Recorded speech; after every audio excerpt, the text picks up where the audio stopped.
প্রথমত একটা কথা আপনাদেরকে আমি জানি যে আমরা ঠিক করেছি নির্দিষ্ট ইন্টারভেলে আমরা তৃণমূলের বিভিন্ন যে দুর্নীতি চলছে আসানসোল শিল্পাঞ্চলে তার সম্পর্কে ব্রেকিং আপনাদেরকে আমরা দেব। তারই একটা আজকে আমরা প্রথম আপনাদের সামনে রাখছি। আমাদের রাজ্য নেতা জিতেন্দ্র দা রয়েছেন, উনি পুরো বিষয় আপনাদের সামনে রাখবেন। মাথায় করে পোল স্ক্যাম এই বিষয়ের উপরে আমি জিতেন্দ্রকে অনুরোধ করবো পুরো বিষয়। এটা অলরেডি আমাদের জেলা সভাপতি বলেছেন, ওনার নির্দেশেই কিছু তথ্য ঝাঁঝরার যে প্রজেক্ট আছে ইসিএল, সেই প্রজেক্টে একটা বড় পোল স্ক্যাম হয়েছে। পাণ্ডবেশ্বরের বিধায়ক নরেন্দ্রনাথ চক্রবর্তীর প্রোটেকশনে, সেটা আপনাদের সামনে আমরা তুলে ধরতে চাই। আপনারা জানেন যে ঝাঁঝরা প্রজেক্টে থ্রু আউট দ্য ইয়ার যে কোল প্রোডাকশন হয়, পরবর্তী ক্ষেত্রে বিভিন্ন যারা কয়লা ক্রয় করতে চায় তারা অপশনের মাধ্যমে সেই কয়লা ক্রয় করে। আমরা যেটা খবর পেয়েছি যে লাস্ট 1 বছর ধরে পাণ্ডবেশ্বরের বিধায়কের প্রোটেকশনে এবং এখানকার যে জিএম আছে মিস্টার মহাপাত্র এবং যারা এজেন্ট আছে তারা সবাই মিলে দুভাবে কয়লা দুর্নীতির সঙ্গে যুক্ত হয়েছে। একটা হলো তারা করেছেন কি ওভার রিপোর্টিং করেছে, যে যতটা প্রোডাকশন হয়নি তার চেয়ে বেশি প্রোডাকশন দেখিয়ে দিয়েছে। এবং দ্বিতীয় করেছেন যেটা যে প্রোডাকশন হয়েছে কয়লা, সেটা তারা কয়লা মাফিয়াদের মাধ্যমে বিক্রি করে দিয়েছেন, কয়লা মাফিয়াদেরকে চুরি করার সুযোগ করে দিয়েছেন। এবং আপনারা জানেন যে বছরে একবার কোল মেজারমেন্ট হয়, এবং এই যখন তারা বুঝতে পারলেন যে মার্চ মাসে এপ্রিল মাসে কোল মেজারমেন্ট স্টার্ট হবে, তার আগে এই যে ঘাটতি প্রায় 1.5 লক্ষ টন কয়লা ঘাটতি, এই ঘাটতি ধরা পড়ে যাবে। তাই এটাকে ধামাচাপা দেওয়ার জন্য তারা কি করলেন, উখড়ার একটা দে গ্রুপ আছে, তাদের মাধ্যমে মেজিয়া থার্মাল পাওয়ার প্ল্যান্ট থেকে ব্ল্যাক কোল ডাস্ট যেটা হয়, ব্ল্যাক ডাস্ট যেটা হয় পাওয়ার প্ল্যান্ট থেকে বেরোচ্ছে, সেটা ঝাঁঝরাতে বিভিন্ন গর্ত ভরাট করতে হবে, সেই কারণে নিয়ে আসে। এবং গর্ত ভরাট হয়নি, সমস্ত ডাস্টটাই ঝাঁঝরাতে যে সাইডিং আছে যেখানে কয়লা রাখা ছিল তার সঙ্গে এটা মিক্স করে দেওয়া হচ্ছে। এবং মিক্স করার পর এটা এখন বিক্রি করা হচ্ছে এবং বেশ কিছু মিক্স করে এখনো ওইখানে রেখে দেওয়া হচ্ছে। আমরা লোকালি খবর পাচ্ছিলাম, কিন্তু আমরা কংক্রিট এভিডেন্স পাচ্ছিলাম না বলে এটা আমরা আপনাদের সামনে আনছিলাম না। আজকে আমরা এভিডেন্স পেয়েছি, কয়লা মিক্সিং এর ভিডিও, ওই র্যাকের মাধ্যমে যে কয়লা পাঠানো হচ্ছে তার সঙ্গে ওই ডাস্ট সবটাই পাঠানো হচ্ছে, সবটাই আমরা আজকে পেয়েছি।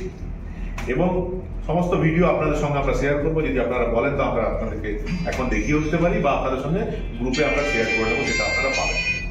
এবং এটা বড় স্ক্যাম, এবং আমাদের জেলা প্রেসিডেন্ট জেলার সমস্ত নেতৃবৃন্দের সঙ্গে কথা বলে এই স্ক্যামের পরিপ্রেক্ষিতে বেশ কিছু সিদ্ধান্ত নিয়েছেন।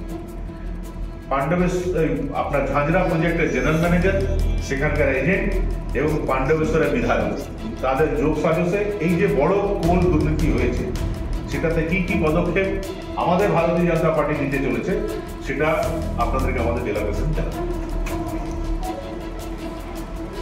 দেখুন, প্রথমত এই স্ক্যাম সম্পর্কে আমরা পুলিশ কমিশনারের সঙ্গে দেখা করবো এবং পুলিশ কমিশনারকে একটা চিঠি দেবো। তাকে আমরা অনুরোধ করবো উনি সুমোটো এই স্ক্যাম সম্পর্কে তদন্ত করবেন, এফআইআর করবেন। যদি না হয় তাহলে আমরা এই বিষয়টাকে সিবিআই কোর্টে আমরা নিয়ে যাব। দ্বিতীয়ত আমরা ইসিএল এর সিএমডির সঙ্গে দেখা করব, তাকে অনুরোধ করব যে ইন্টারনাল একটা তদন্ত আপনারা শুরু করুন, এবং যতদিন না পর্যন্ত তদন্তের রিপোর্ট বেরিয়ে আসছে ততদিন পর্যন্ত জিএমকে ক্লোজ করুন। জিএমকে ক্লোজ করে তদন্ত করলে তবেই নিরপেক্ষ তদন্ত হবে, এটা আমরা সিএমডিকে আমরা অনুরোধ করব। এই দুটো পদক্ষেপ আমরা প্রথম নিচ্ছি, তারপরে কি হচ্ছে দেখার পরে আমরা সাংগঠনিকভাবে আমরা সিদ্ধান্ত নেব আগামী দিন আমরা কি করব। কিন্তু কোনো মতেই এই দুর্নীতিকে আমরা ওখানে হতে দেব না, এটা আমাদের চূড়ান্ত সিদ্ধান্ত।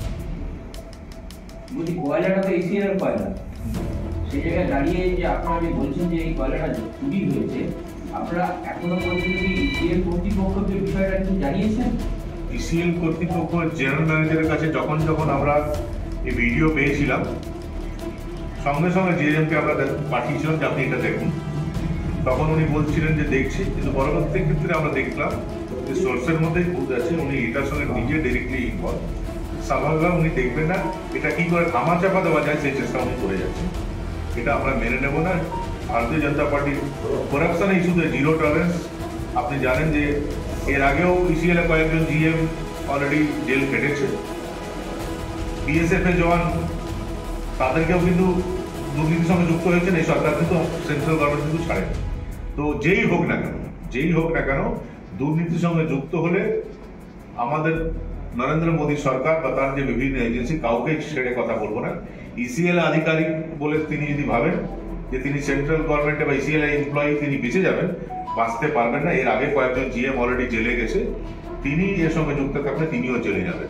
এবং কোল মেজারমেন্টের মাধ্যমে এটা যে ধামাচাপা দেওয়ার চেষ্টা করছেন মিক্সিং এর মাধ্যমে, সেটাও কিন্তু আমরা ভিডিও পেয়ে গেছি। ভিডিও আমরা আপনাদের মিডিয়া যে গ্রুপ আছে সেটা আমাদের তরফ থেকে দিয়ে দেওয়া হবে, সেটা আপনারা দেখুন। এবং আপনারা ভিডিও দেখলে আপনারা নিজেই বুঝতে পারবেন পুরো ভিডিওটা দেখলে কিভাবে।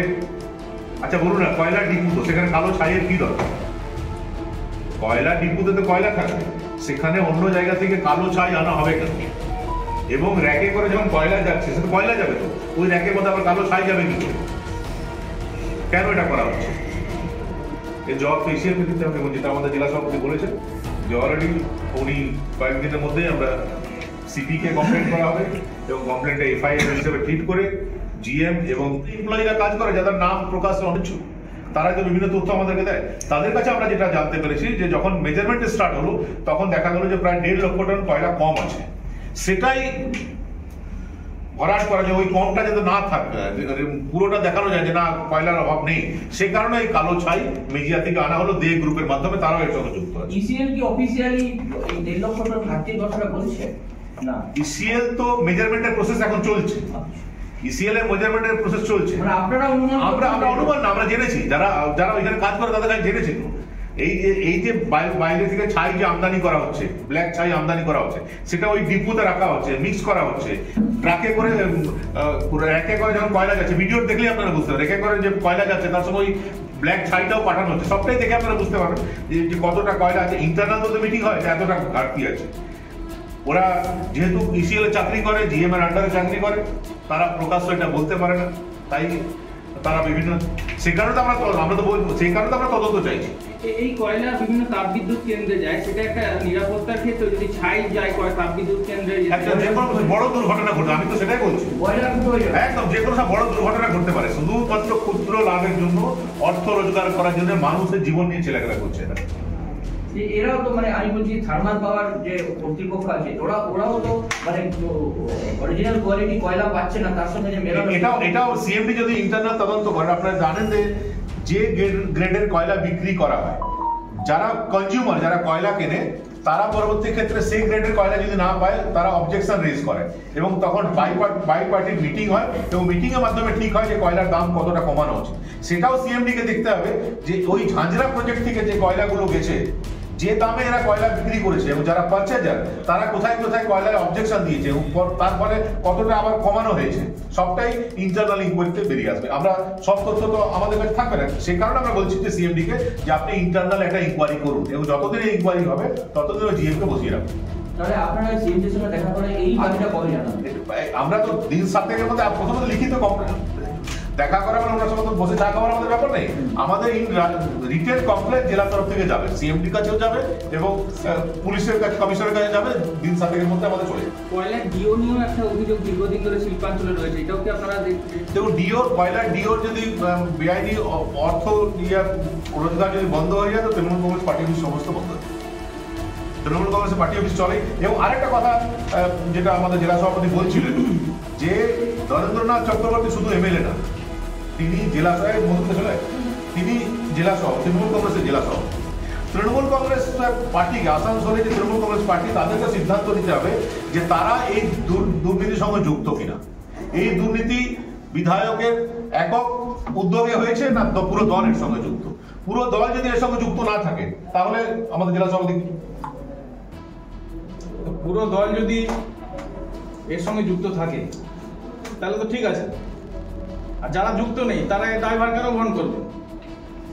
তাদেরকে ভাবতে হবে তাহলে নরেন চক্রবর্তীকে তৃণমূল সরাচ্ছে কি সরাচ্ছে না তা দেখে আমরা বুঝতে পারবো যে পুরো দল এই দুর্নীতির সঙ্গে পুরোপুরি সাংগঠনিকভাবে যুক্ত আছে না নেই। যদি সরিয়ে দেয় তাহলে বুঝবো যে পুরো দল নেই, আর যদি নরেন চক্রবর্তী থেকে যায় তাহলে বুঝতে পারবো দল এটাকে এন্ডোর্স করছে। কয়লা মন্ত্রক তো বিজেপির অধীনে রয়েছে, তাহলে কি কয়লা মন্ত্রীর কাছে বিষয়টা আমরা তুলে ধরবেন? প্রথমে আমরা লোকাল বডির কাছে আমরা যাই, এখানে কি হচ্ছে দেখে নিই, যদি প্রয়োজন হয় আমরা প্রধানমন্ত্রী বলতে পারি। বলছি আপনারা কি মনে করছেন যে এটা একটা বড় ধরনের একটা সিন্ডিকেট? অবভিয়াসলি এটা সিন্ডিকেট, একটা বড় সিন্ডিকেট না হলে এত বড় স্ক্যাম করা কোনদিন কারোর একার পক্ষে সম্ভব নয়, দু একজন মিলে এটা করতে পারে না। একটা পুরো সিন্ডিকেটই কাজ করছে, তার সঙ্গে আমাদের এই তৃণমূল দলের যারা নেতা রয়েছেন এখানে তারাও যুক্ত রয়েছে। বলছি গতকাল বংশগোপাল চৌধুরী সিপিএম এর প্রাক্তন সাংসদ তিনি একটি অভিযোগ করেছেন যে এই সিন্ডিকেটে বিজেপির সঙ্গে সিপিএম এর লোকজনেরাও হাত মিলিয়ে চালাচ্ছে, আপনি কি বলেন? প্রমাণ করুন, প্রমাণ করুন। কিন্তু আপনাদের অভিযোগ থেকে তো স্পষ্ট কেন্দ্রীয় সংস্থার একটা অংশ সিন্ডিকেটের সঙ্গে যুক্ত, অভিযোগ থেকেই তো এটা স্পষ্ট। আধিকারিক কেন্দ্রীয় সরকারের আধিকারিক, এবং কেন্দ্রীয় সরকার এর আগেও যে আধিকারিকরা যুক্ত আপনি জানেন তিনজন জেনারেল ম্যানেজার অলরেডি জেল কেটেছে। এটাই ডিফারেন্স হলো কেন্দ্রীয় সরকারের সঙ্গে রাজ্য সরকার, যে কেন্দ্রীয় সরকার নিজে আধিকারিকরাও যদি দুর্নীতির সঙ্গে যুক্ত হয় জিরো টলারেন্স নীতি কাউকে ছাড়ে না। তিনজন জিএম কে কিন্তু কেন্দ্রীয় সরকার বাঁচায়নি, ওই সিবিআই তাদেরকে জেলে ভরেছিল, বিএসএফ এর একজন সিবিআই তাকে জেলে ভরেছিল। তো এই জিএমও জেলে যাবেন না এটা ভাবার কোনো কারণ নেই। এই জিএমও দুর্নীতির সঙ্গে যুক্ত থাকলে এটাকেও জেলে যেতে হবে। সিএমজিও গেছে, হ্যাঁ প্রাক্তন সিএমজিও প্রাপ্ত ঠিক আছে।